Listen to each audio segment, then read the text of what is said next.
Dando. Ok, perfecto. Entonces, tenemos por acá las temperaturas mínimas de cocción para los diferentes alimentos y quería recomendarles para aquellos que tengan la oportunidad de adquirir un termómetro de alimentos que puedan hacerlo. Esto nos va a permitir regular ese detalle y que podamos disfrutar de alimentos seguros. Actualmente tenemos algunos en el mercado, un costo económico bastante accesible. Entonces, por ejemplo, cerca de los 74 grados Celsius por 15 segundos debería mantenerse esa temperatura para alimentos como, por ejemplo, pollo o pavo relleno, por ejemplo, también para algunos mariscos rellenos, 68 grados Celsius por 15 segundos para carne molida de diferentes tipos, por ejemplo, para mariscos. También huevos que se van a mantener en el cascarón, como un huevo duro, por ejemplo, 63 grados Celsius por 15 segundos, por ejemplo, para chuletas, y 63 grados Celsius por 4 minutos para carnes asadas. Incluso por acá nos brindan algunas variantes de tiempo y temperatura que deben mantener esas carnes. Y en cuanto a cereales, por ejemplo, vegetales, hablamos de alrededor de una temperatura mínima de los 57 grados Celsius en la parte interna. Eso es importante cuando tomamos la temperatura del alimento. Acá, como les comentaba al inicio, les muestro algunos ejemplos de recipientes que podemos utilizar también, que pueden ir desde recipientes de vidrio, plásticos. Tenemos bolsas de silicón o de tela para lo que es, estas últimas para lo que son granos, especies. Y por acá tenemos también otros ejemplos, algunos con tapa de madera, otros con un cierre más hermético, diferentes alternativas. Y acá otros utensilios, como pueden ser el termómetro de alimentos, el cepillo para lavar y desinfectar los vegetales o un escurridor para los vegetales de hojas verdes.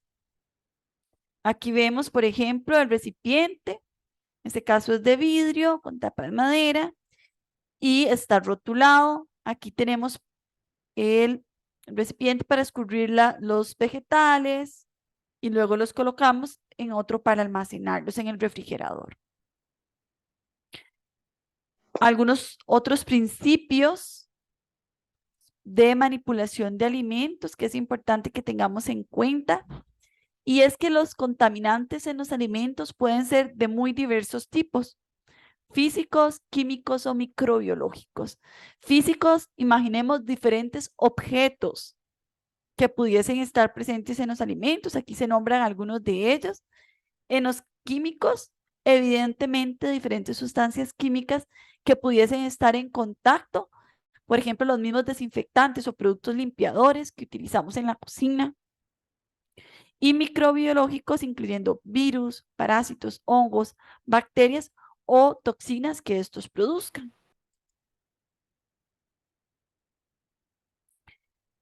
¿Y por qué este detalle es tan importante de cuidar la manipulación de los alimentos? Les muestro esta tablita solo a manera de ejemplo, la velocidad de reproducción de las bacterias, ¿verdad? A lo largo del tiempo. ¿Verdad? Como en 20 minutos tenemos solo 2 células, vamos avanzando en el tiempo a 1 hora y exponencialmente van incrementando. A las 10 horas ya son 1.000 millones. Por lo tanto, lo que conocemos también como abuso en tiempo y temperatura de los alimentos influye en que éstas puedan reproducirse más rápidamente. Y acá hablamos justamente entonces de la zona de peligro. ¿Cuál es esa zona de peligro? ¿Y por qué es tan importante que el alimento se encuentre en esta el menor tiempo posible? Bueno, esta va desde los 5 hasta los 60 grados Celsius, por lo tanto, incluye la temperatura ambiente. Resulta que cuando un alimento se encuentra por 4 horas o más en esta zona de peligro, el riesgo de la reproducción de esos microorganismos es elevado. ¿Y por qué? ¿Qué es lo que requieren esos organismos para crecer con total libertad en los alimentos? Algunos de estos elementos, nutrientes, entre mayor aporte de proteína, carbohidrato, tenga ese alimento, más rico es para esos microorganismos. Por ejemplo, pensemos en las carnes, pensemos en los lácteos. El tiempo, ¿verdad? Definitivamente, como comentábamos, entre más tiempo estén en esa zona de peligro, más fácil va a ser su reproducción. El nivel de acidez medido a través del pH, resulta que en ambientes más ácidos, por ejemplo, las bacterias no van a crecer con tanta facilidad, pero en ambientes con un pH neutro o muy ligeramente ácidos, que aquí está marcado en la imagen entre 4.5 y 7, van a crecer con más facilidad. Oxígeno para algunas bacterias va a ser un alimento importante, otras tienen la capacidad de crecer aún si no hay presencia de oxígeno. Entonces, por eso es que nos preguntamos por qué tal vez cierto alimento que estaba empacado al vacío, vemos una noticia que dice que hubo un lote de ese alimento que estaba contaminado. Bueno, resulta que hay ciertos microorganismos que tienen esa capacidad de crecer en ambientes donde no hay oxígeno. Temperatura, bueno, ya conversamos este detalle de la zona de peligro, y humedad. Entre mayor contenido de agua tenga un alimento, a esto se le conoce como la actividad del agua, más fácilmente es que pueda contaminarse. Por supuesto, si no se siguen las medidas adecuadas. Y una forma de visualizarlo de una manera muy sencilla es comparemos, por ejemplo, la leche líquida y la leche en polvo. Como en esta última, su vida útil es superior precisamente porque su contenido de agua se ha reducido de manera significativa. ¿Cuáles alimentos son los que presentan mayor riesgo? Leche y productos lácteos, carnes, pescados, huevos, excepto que hayan tenido un tratamiento especial previo para eliminar esta bacteria característica que es la salmonela. El pollo, mariscos, por ejemplo, papa, es otro de esos alimentos rica en almidones, que lo hace muy apetecible para los microorganismos. Productos a base de soya, algunas frutas y vegetales como melones, tomates cortados, vegetales de hoja que han sido cortados. Pensemos en una lechuga, una espinaca, si no se ha desinfectado adecuadamente. También el arroz, frijoles, brotes también o germinados y mezclas de ajo y aceite. Aquí recomiendo que se preparen en pequeña cantidad si se van a utilizar. Una botellita pequeña que sabemos que la vamos a utilizar en corto tiempo. ¿Ok? Y como uno de los últimos puntos, antes de poder revisar si hay alguna de las consultas en el chat, decidí importante compartir alguna información. Igual, si lo desean, con mucho gusto puedo facilitar esta presentación o también va a quedar la grabación porque la lista que les voy a presentar es bastante amplia, pero solamente voy a señalar algunos de los alimentos. me pareció muy interesante porque destaca el tiempo, puedes mantener en refrigeración, congelación y viene por categoría. Entonces tenemos, por ejemplo, en lácteos y huevos, tenemos, quizás podemos considerar acá el huevo con cáscara de 3 a 5 semanas refrigerado y en este caso particular no se recomienda congelarlo, pero vemos que, por ejemplo, como parte de alguna preparación, como lo podría ser el rompope, puede congelarse, ¿ok? Teniendo una vida útil de hasta 6 meses. En el caso del yogur, veamos, de 7 a 14 días en refrigeración y hasta 1 o 2 meses en congelación. Veamos por acá algunas carnes. Voy a tomar como ejemplo acá el pollo entero de 1 o 2 días en refrigeración y hasta 12 meses en congelación. Evidentemente, normalmente lo utilizamos con anterioridad. Sin embargo, esto es para tener una referencia de ese tiempo que podríamos tenerlo conservado. Veamos por acá otros ejemplos de algunas comidas que podemos considerar. Quizás por acá podemos tomar como ejemplo un marisco, los camarones, 1 a 3 días en refrigeración y de 6 a 18 meses inclusive en congelación. Aquí tenemos más ejemplos. Voy a tomar algunos de los más comunes. El arroz, 4 a 6 días en refrigeración. Esto significa que sí podríamos preparar, por ejemplo, el que requerimos para la mayoría de días de la semana, en dado caso, ¿verdad?, que no lo podamos realizar de manera diaria. Y hasta 6 meses en congelación. Por acá tenemos también algunas frutas.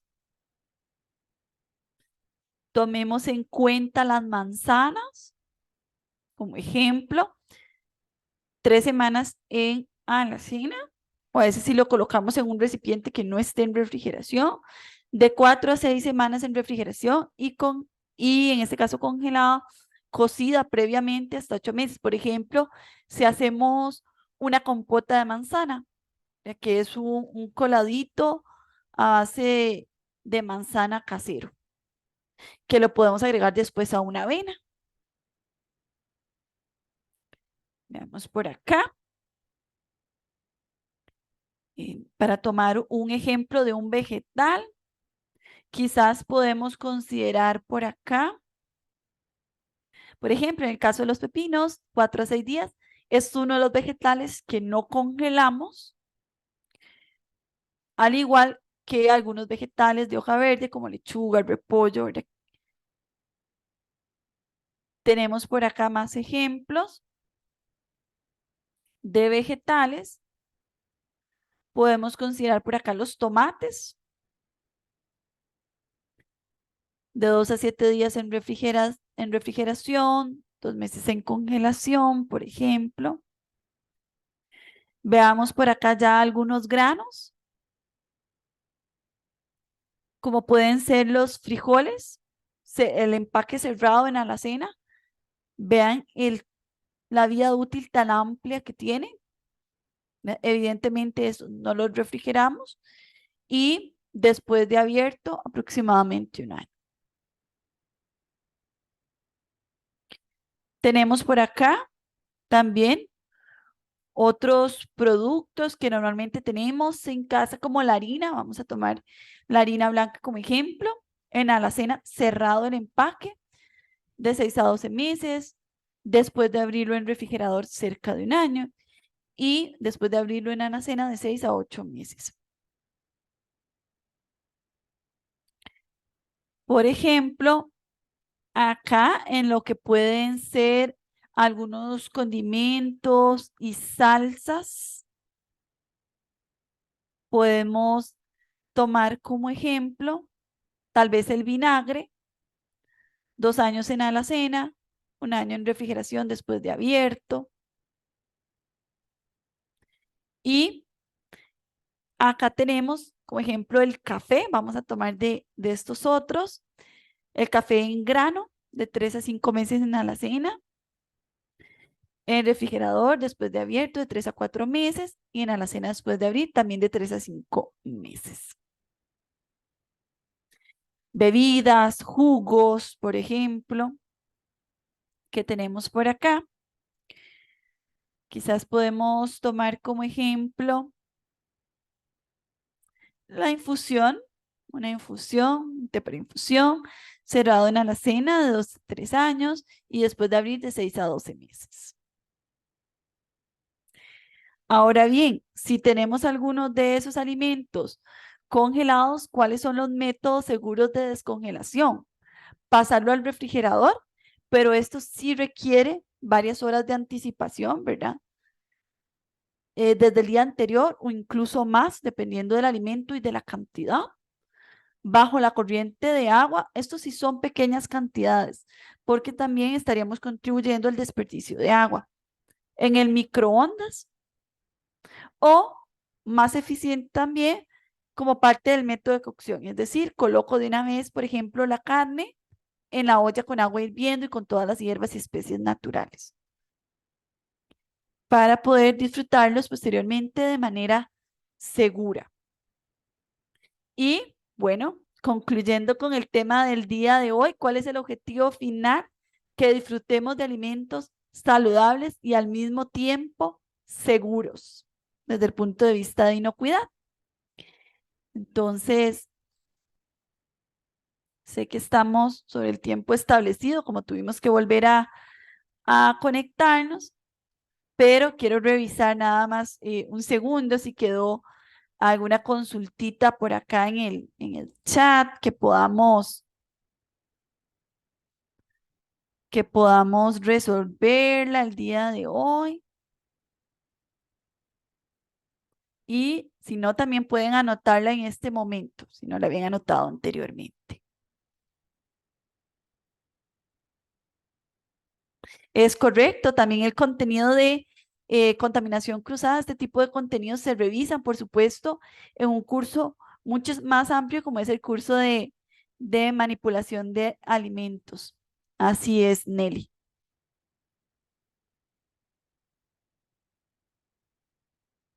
Ok, aquí nos preguntan si no es conveniente mezclar pescado con camarones. Tal vez si nos aclaras por allí si es en un mismo platillo, porque en ocasiones hay, por ejemplo, un pescado que se prepara, puede ser al horno y se le coloca una salsa con camarones. Mientras se haya seguido la correcta manipulación, no habría ningún inconveniente, pero cualquier cosa nos detallas por allí en el chat si era este punto al que te referías. O si te refieres en el momento de colocarlos en el recipiente y conservarlos en refrigeración. Ok, vamos a ver si hay algún otro comentario. Ok, bueno, aquí nos comentan. Claro, con mucho gusto puedo compartirles el material, por supuesto, y además recuerden que pueden observar la grabación. Ah, perfecto.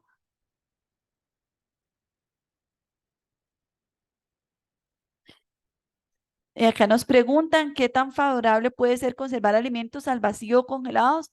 Aumenta su plazo de conservación. Sí, para Eugenio que nos escribe, exactamente. Claro, porque trabaja con los elementos que hablábamos anteriormente que influyen en el crecimiento bacteriano. Por ejemplo, oxígeno y temperatura. Al trabajar o manipular estos componentes, alargamos la vida útil del alimento cuando reducimos temperatura, como el congelado, o no hay presencia de oxígeno, aunque ya mencionábamos que sí hay ciertos organismos, microorganismos, que son capaces de crecer aún cuando no hay presencia de oxígeno, que le llamamos anaerobios. Bien. Hola, buenos días. Hola, muy buenos días. Me parece que es Lady. que activó el Sí, micrófono. una Sí, le preguntita. escuchamos. Mi mamá estuvo escuchando la charla Sí. y ella quiere preguntar si es que ella se toma un batido en la mañana de Ah, pepino, piña y apio. Entonces ella quiere saber si puede dejarse eso como desayuno o después puede comer otras cosas. ok. Puede ser claro, esta excelente opción de batido puede ser la bebida del desayuno. Quizás para complementar podemos considerar una tostada de pan integral con huevo o con queso y tendríamos el batido como bebida. Ujú. Podría ser una opción de desayuno. Ahí estamos incluyendo vegetal, probablemente también fruta en el batido. Tendríamos la harina en la tostada y la fuente de proteína en el huevo o queso. Ujú. Ah, ok, muchísimas gracias. Con todo gusto. Tenemos otro comentario por acá. Ok, sí. Vamos a ver, nos pregunta que si hay diferencias entre las recomendaciones de un profesional de nutrición y otro. Bueno, esto depende también mucho de la condición de salud de la persona, qué alimentos quizás se suelen limitar un poco más, cuáles se suelen promover su consumo. Por ejemplo, vamos a ver, en una persona con una condición de enfermedad celíaca, limitamos el consumo de alimentos a base de trigo, como panes, galletas, pastas, pero esto va a depender también mucho de la condición y el criterio profesional en ese momento. Ok, ok, en cuanto al consumo de arroz,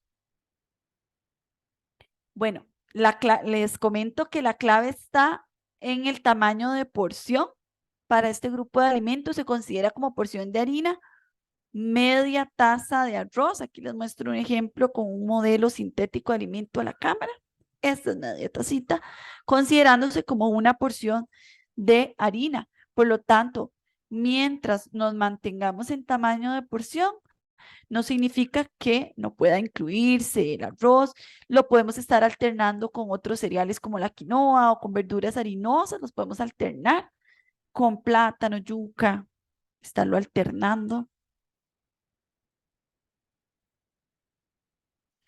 Ok.